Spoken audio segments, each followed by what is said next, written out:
God is. Or to say it with our text, God is who He is.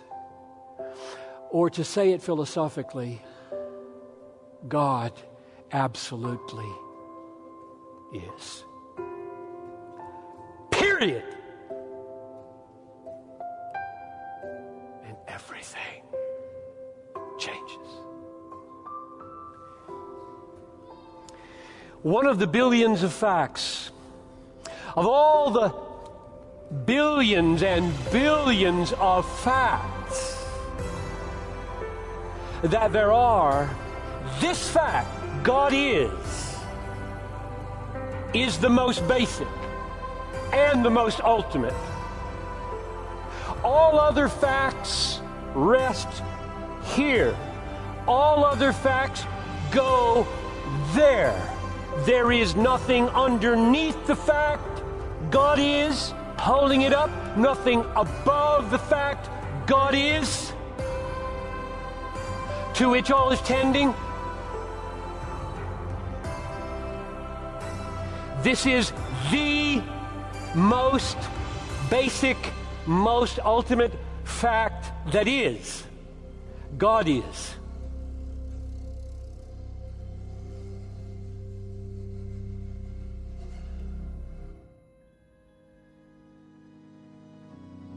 We are blown away by the truth that God is. And if you aren't, you're asleep. It is a staggering thought and reality. God absolutely is. This is explosively uncontainable. This is wildly untamable. This is electrically future creating.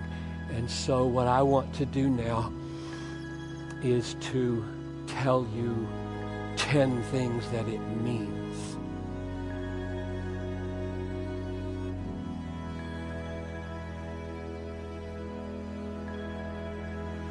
God's absolute being means He never had a beginning.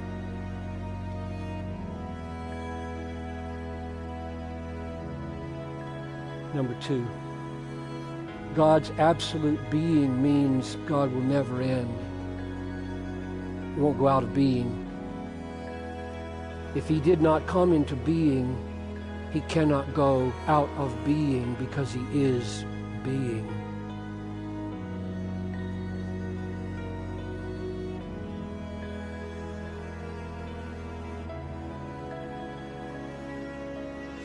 Number 3, God's absolute being means God is absolute reality.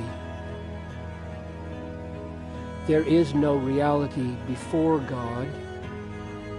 There is no reality outside of God unless God wills it and makes it. He is not one of many realities before He creates. He is simply there, and He is absolutely there. He is all that was, eternally. There was no space. There was no universe. There was no emptiness. There was only God. And that's all that ever was, eternally.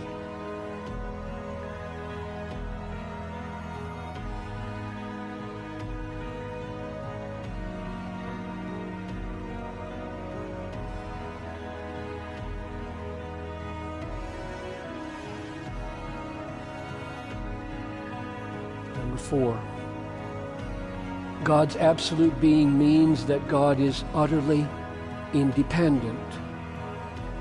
He depends on nothing to bring Him into being. or to support him, or to counsel him, or to make him what he is. That is what the word absolute being that I'm using means.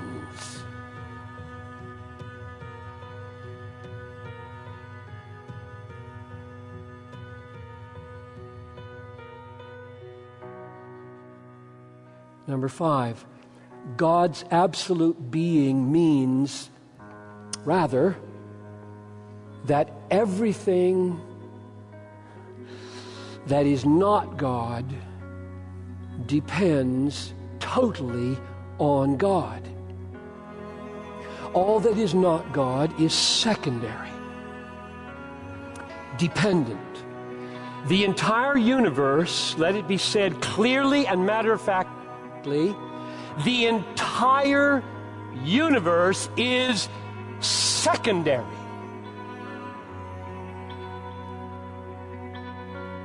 And God alone is primary.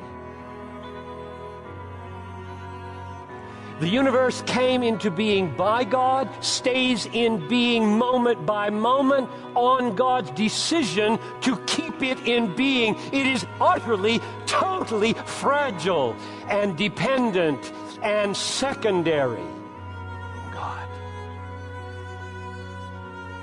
holds it in existence every millisecond of its being. If he changed his mind, it would be nothing.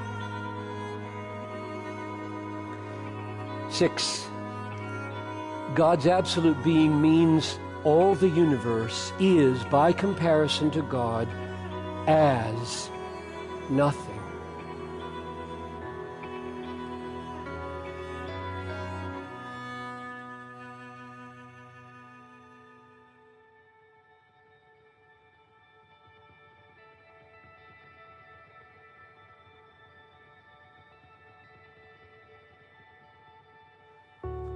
Number 7, God's absolute being means that God is constant. He is the same yesterday, today, and forever. He cannot be improved. He is not becoming anything. He is who he is. There is no development in God. There is no progress in God. Absolute perfection cannot be improved. Number 8, God's absolute being means that he is the absolute standard of truth and goodness and beauty. There's no law book to which he looks in determining what is right and just.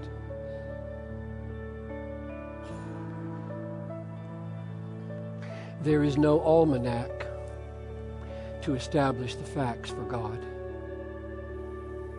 There is no guild to determine what is excellent or beautiful in art, music, creation. He himself is the standard of what is right, what is true, and what is beautiful. Number 9, God's absolute being means God does whatever he pleases, and it is always right, and it is always beautiful.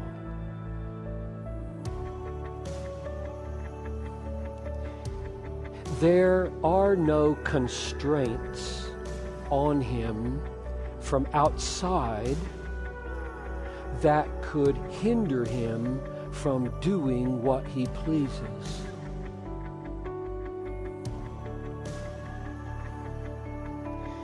All reality that is outside him, he created, he designed, he governs, as the absolute reality.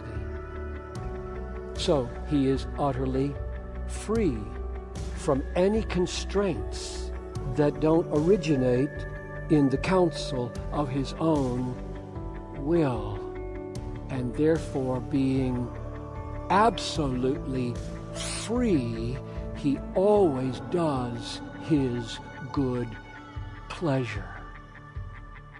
And it is always right and beautiful. And number 10. God's absolute being means that he is the most important and the most valuable reality and the most important and the most valuable person that is. He is worthy of your highest interest, your greatest attention, your deepest admiration, and your sweetest enjoyments.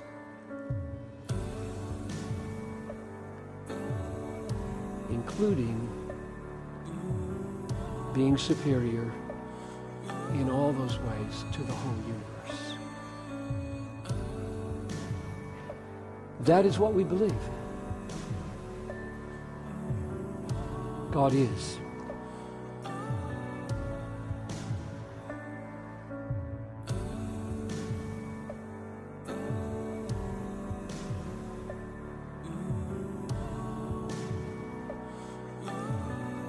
It is wildly untamable, explosively uncontainable, and electrically future-creating reality.